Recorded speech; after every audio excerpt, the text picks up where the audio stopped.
आज का हमारा प्लान है कि आपको हम ले जा रहे हैं पीएम म्यूजियम में घुमाने के लिए। जो दिल्ली के रहने वाले हैं हो सकता है वो घूम चुके हो, लेकिन ये मेरा वीडियो उन दर्शकों के लिए है जो दिल्ली से बाहर के हैं और जिन्होंने अभी तक ये नहीं देखा है। तो चलिए मेरे ब्लॉग के ज़रिए आपको एक टूर कराते हैं इस म्यूज़ियम का, और हमारे देश के जितने भी जाने माने हमारे प्रधानमंत्री रहे हैं, पॉलिटिशियंस रहे हैं, उन सब के बारे में पूरी जानकारी वहाँ पर अवेलेबल है। तो बच्चों के लिए तो बहुत ही अच्छा है, जिससे उन्हें हमारे देश के बारे में सारी नॉलेज मिल सके, एक हिस्ट्री की नॉलेज मिल सके। तो चलिए देखते हैं, लेकिन प्लीज़ मेरे चैनल को अगर आपने सब्सक्राइब नहीं किया है और अगर मेरे चैनल पर आप नए हैं तो मेरे चैनल को सब्सक्राइब ज़रूर कर लीजिए और बेल आइकन को प्रेस कर लीजिए, जिससे न्यू वीडियो की आपको अपडेट्स टाइमली मिलती रहेगी। तो चलिए चलते हैं, एक एजुकेशनल टूर की तरह इस ट्रिप को लेते हैं और पीएम म्यूजियम में क्या क्या है आपको दिखाते हैं।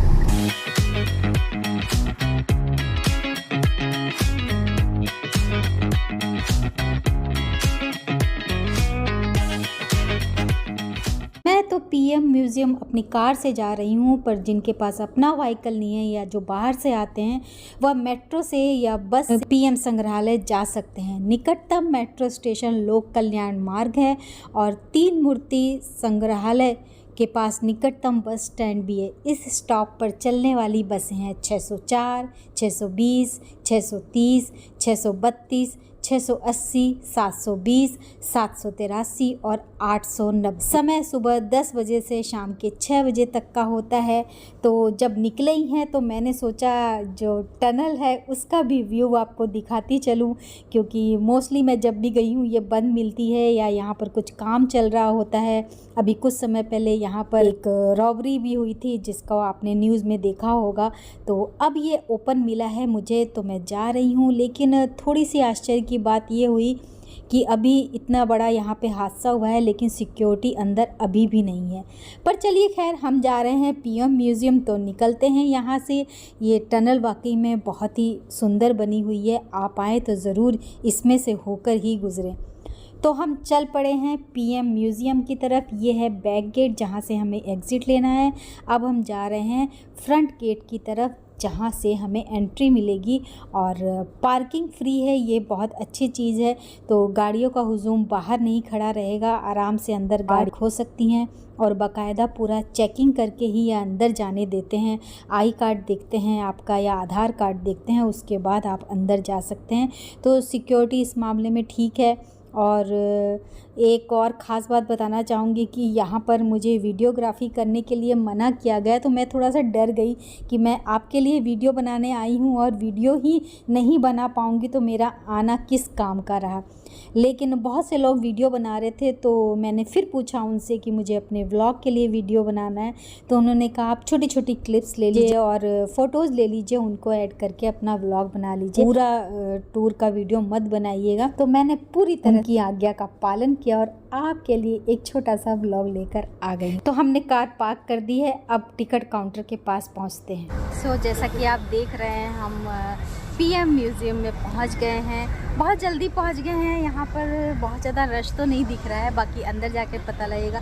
ये सामने आप देख रहे हैं ये टिकट काउंटर है, इसी से पता लग रहा है कि बहुत ज़्यादा रश नहीं है, क्योंकि यहाँ पर लाइन ऐसी लगी हुई नहीं है। तो बस अभी तो हम पहुँचे हैं, अब अंदर जाते हैं, पहले टिकट लेते हैं कि हमें क्या क्या फ्री अवेलेबल होगा और किस किस के पैसे देने होंगे, ये सब देखते हैं। लाइन ना लगने का रीज़न अब मुझे समझ में आया। यहाँ पर बार कोड दिया हुआ है जिसको स्कैन करते ही सारी डिटेल्स आपके पास आ जाती है। तो हमने टिकट ले ली है और टिकट का अरेंजमेंट बहुत बढ़िया है, मतलब बाहर बार कोड लगा हुआ है, ये बार कोड लगा हुआ है, आप स्कैन करेंगे तो इसमें सभी क्या क्या टिकट लग रही है, किस किस रेंज में है, क्या क्या आप देखना चाहते हैं, उसके लिए कितना पे करना होगा, तो ये सारा आ जाता है। और हमने ये वाला पूरा लिया है जिसमें काफ़ी कुछ चीज़ें मैंने लिए। सिर्फ लाइट एंड साउंड शो जो शाम को होता है वो नहीं लिया, क्योंकि तब तक हम रुकेंगे नहीं। ऐसा कुछ नहीं है कि आपको लाइन में लगना है और ये चाहिए हमें, ये चाहिए हमें, ये नहीं चाहिए, ऐसा कुछ नहीं है।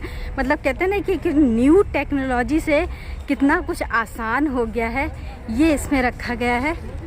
और बस मैंने अपने हिसाब से टाइम स्लॉट भी ले लिया कि इस टाइम पे मेरी वॉक होगी पीएम के साथ। तो बस अब अंदर जा रहे हैं। पीएम संग्रहालय का उद्घाटन 22 अप्रैल 2022 को किया गया और ये 15,600 स्क्वायर मीटर में 306 करोड़ की लागत से बना प्रधानमंत्री संग्रहालय देश के प्रधानमंत्रियों के नाम है और Nehru memorial museum and library का ही हिस्सा है, क्योंकि अब इसका नाम बदलकर पीएम संग्रहालय या पीएम म्यूजियम रख दिया गया है। आज़ादी के अमृत महोत्सव यानी स्वतंत्रता के 75 साल पूरे होने के उपलक्ष्य पर इस संग्रहालय को देश के लिए सौंपा गया। इस संग्रहालय में आप अब तक बने देश के 15 प्रधानमंत्रियों के बारे में जान सकेंगे। 2 बिल्डिंग का निर्माण किया गया है। बिल्डिंग 1 में आपको स्वतंत्रता के समय भारत और ब्रिटिश विरासत उनके बारे में जानकारी मिलेगी, संविधान के निर्माता के बारे में जानकारी मिलेगी, संविधान का निर्माण कैसे हुआ, कब बनाया गया, क्या क्या इसके बारे में आया है, वो सब कुछ आपको यहाँ पर मिलेगा। जब भारत स्वतंत्र हो गया उसकी भी मूल प्रति आप यहाँ पर देख सकेंगे। लोकतांत्रिक भारत यानी कि भारत जब आज़ाद हो गया तो कैसे उसने अपने लोकतंत्र की नींव डाली, इसके बारे में भी सारी आपको जानकारी मिलेगी। संवैधानिक संशोधन कितने हुए हैं, कैसे कैसे हुए हैं, वो भी आप देख सकते हैं। 1946 तक प्रारंभिक जीवन और राजनीतिक यात्रा कैसी रही है ये भी आप देखेंगे, यानी भारत के पहले प्रधानमंत्री नेहरू के जीवन और उनके कार्यों के बारे में जान सकेंगे। यहाँ पर बंटवारे के बारे में भी आपको एक वीडियो के ज़रिए पूरी जानकारी दी जाएगी। नेहरू जी के बारे में आपको ऐसा बहुत कुछ यहाँ पर देखने को सुनने को मिल जाएगा जिसके बारे में आपने पहले कभी नहीं जाना होगा। यहाँ पर आप पंडित नेहरू के द्वारा यूज़ किया गया बैट देख सकते हैं जब उन्होंने प्रधानमंत्री टीम 11 के लिए यहाँ पर मैच खेला था, उनका बैट यहाँ पर है। उनके कपड़े भी यहाँ पर हैं, जैसे नेहरू जैकेट बड़ी फेमस है, उनकी टोपी। नेहरू जी का आप पूरा रूम देख सकते हैं, वो कहाँ सोते थे, उनका स्टडी रूम देख सकते हैं, उनकी जो बैठक थी जहाँ पर बैठकर वो मीटिंग्स किया करते थे, डिस्कशन किया करते थे, वो देख सकते हैं। और जहाँ पर वो लिखने पढ़ने का काम करते थे वो भी आपको देखने को मिल जाएगा। देखिए यहाँ पर उनकी फाइल्स रखी होती थी, बड़े बड़े डिसीजंस यहाँ पर लिए जाते थे, बड़े बड़े नेताओं के साथ, फॉरेन मिनिस्टर्स के साथ मीटिंग्स होती थी। नेहरू जी का प्रसिद्ध ट्रस्ट विद डेस्टिनी भाषण जो उनके हाथों के द्वारा लिखा गया था वो भी यहाँ पर देखा और पढ़ा जा सकता है। इसके अलावा युद्ध के बारे में भी यहाँ पर बहुत कुछ है। आज़ाद भारत का प्रथम आम चुनाव यानी कि इलेक्शन जो हुआ था उसके बारे में भी है। नेहरू जी की बीमारी और उनके बिछड़ने के बारे में यानी उनके देहांत के बारे में भी यहाँ पर आपको वीडियो और फोटोग्राफ्स देखने को मिल जाएगी।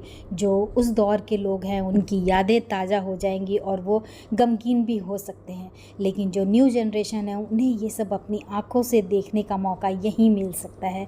यहाँ पर तोश खाना भी है, एक जोन इसका बनाया गया है जहाँ पर दुनिया भर के प्रसिद्ध लोगों द्वारा प्रधानमंत्रियों को उपहार में दी गई कलाकृतियाँ और उपहार जो उन्हें दिए गए गिफ्ट स्वरूप उसको दिखाया गया है। और ये सब देखने में बहुत मज़ा आता है। कई चीज़ें तो इतनी अद्भुत है कि आपके मुंह से वाह करके निकल ही जाएगा। तो देखिए बहुत सी ऐसी चीज़ें दी गई हैं जो नायाब हैं, जो अनोखी हैं और उन देशों की पहचान है। इनको देखने में आपको वाकई में बहुत मज़ा आएगा क्योंकि ये अलग अलग देश की पहचान दिखाते हैं और बहुत सी ऐसी चीज़ें भी आपको देखने को मिल जाएंगी जो शायद आप ज़िंदगी में कभी नहीं देखी होंगी। जैसे ये देखिए, ये बहुत ही सुंदर है। और इसके अलावा एक और चीज़ मुझे देखने को मिली वो ये है, यहाँ पर मैं पर्सनली भी गई हुई हूँ लेकिन इस तरह देखना वाकई में बहुत ही एक सुखद एहसास है।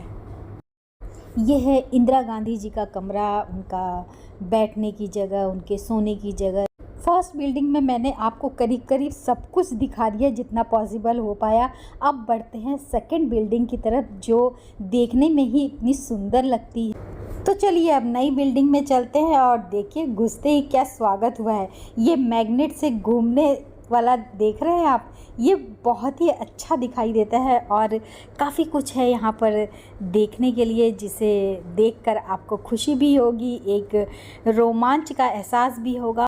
और इस रूफ को देखिए, तिरंगे की तरह लहरा रही है। यहाँ पर आपको भारतीय प्रधानमंत्रियों के बारे में सारी जानकारी मिल जाएगी। महात्मा गांधी के नेतृत्व में स्वतंत्रता संग्राम, नेताजी सुभाष चंद्र बोस और भारतीय राष्ट्रीय सेना की कहानी और सरदार वल्लभ भाई पटेल द्वारा राज्यों का एकीकरण देख सकते हैं। टाइम मशीन में वर्चुअल तरीके से बदलते भारत की तस्वीर भी देख सकते हैं। अब इंटरटेनमेंट जोन की तरफ बढ़ते हैं, या ये कहें कि मेमोरीज बनाने वाले जोन की तरफ। तो यहाँ पर सेल्फी विद प्राइम मिनिस्टर, आप अपनी पसंद के प्राइम मिनिस्टर के साथ सेल्फी ले सकते हैं।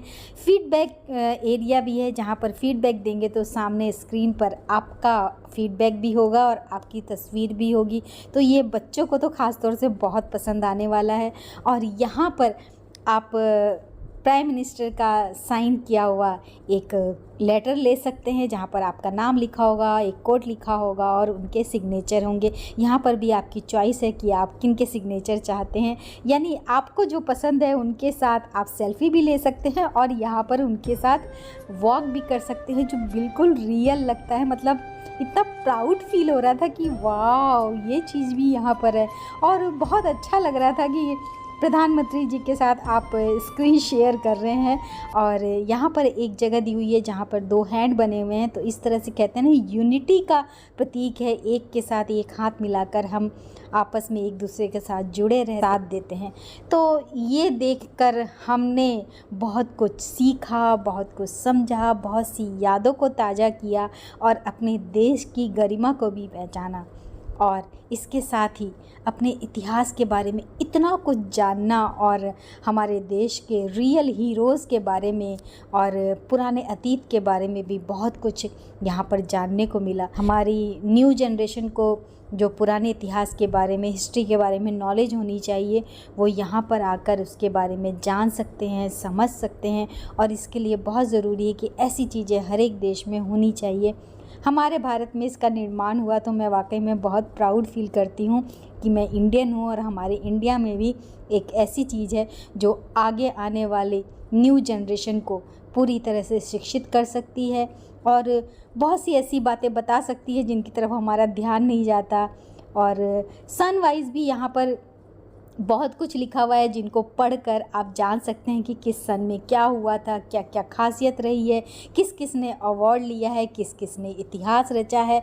और हर एक सन के बारे में यहाँ पर इतनी डिटेल में दी हुई है कि एक एक चीज़ आप पढ़ते चले जाएंगे तो समय का पता ही नहीं लगेगा। मेरा कहना है कि एक बार आपको ज़रूर यहाँ पर आना चाहिए, देखना चाहिए, अपने घर के बच्चों को भी लाना चाहिए और बड़ों को भी लेकर आना चाहिए, जिससे वो सब कुछ अपनी आँखों से देख सकें और समझ सकें। तो हमने भी देख लिया, आपको भी दिखा दिया। तो हम बाहर निकल आए हैं। बाहर देखिए ग्रीनरी बहुत अच्छी है, ये रेस्ट कर सकते हैं यहाँ पर। तो कुल मिला के मुझे तो बहुत मज़ा आया। बहुत मेहनत से बनाया गया है और वाकई में कुछ बेहतरीन है जो दिल्ली इस पे प्राउड कर सकती है। तो फाइनली हम प्रधानमंत्री संग्रहालय से वापस अब घर की तरफ जा रहे हैं। पार्किंग यहाँ पर फ्री है, तो आपको पार्किंग की फिक्र नहीं करनी है। और मैंने करीब यहाँ पर 2.5 घंटे में कवर किया, लेकिन सच बताऊँ तो आपको एडवाइस है कि आप 3 से 4 घंटे का समय लेकर आए, तभी आप आराम से पूरा एक एक चीज़ पढ़कर उसके बारे में नॉलेज लेकर आप बाहर निकल सकते हैं। तो प्रॉपर टाइम लेकर आइए, और अगर आपके साथ बच्चे हैं तो आपको थोड़ा सा एक्स्ट्रा टाइम चाहिए। और इस बात का भी ध्यान रखें कि मंडे को बंद होता है, इसलिए इस हिसाब से भी आइए। अगर बाहर से आप आ रहे हैं केवल दिल्ली घूमने के लिए तो इस बात का ध्यान रखें कि मंडे को ये बंद होगा। और अगर आपको लाइट एंड साउंड शो देखना है तो आपको शाम का भी समय रखना होगा। तो 5 बजे संग्रहालय घूमने वालों के लिए एंट्री बंद हो जाती है, लेकिन आप लाइट एंड साउंड शो देखना चाहते हैं तो आप थोड़ी सी चालाकी कर सकते हैं। आप 5 बजे के पहले एंट्री ले लीजिए और जब तक आप पूरा घूमेंगे तब तक लाइट एंड साउंड शो का टाइम हो जाएगा, तो आपका टाइम भी बचेगा और आप दोनों ही चीज़ों का मज़ा ले पाएंगे। इन बातों का अगर ध्यान रखेंगे तो फायदे में रहेंगे। आप यहाँ पर आकर पूरा एंजॉय कर सकते हैं, पूरी नॉलेज ले सकते हैं। तो चलिए चलते हैं, मिलते हैं नेक्स्ट वीडियो में। Bye bye.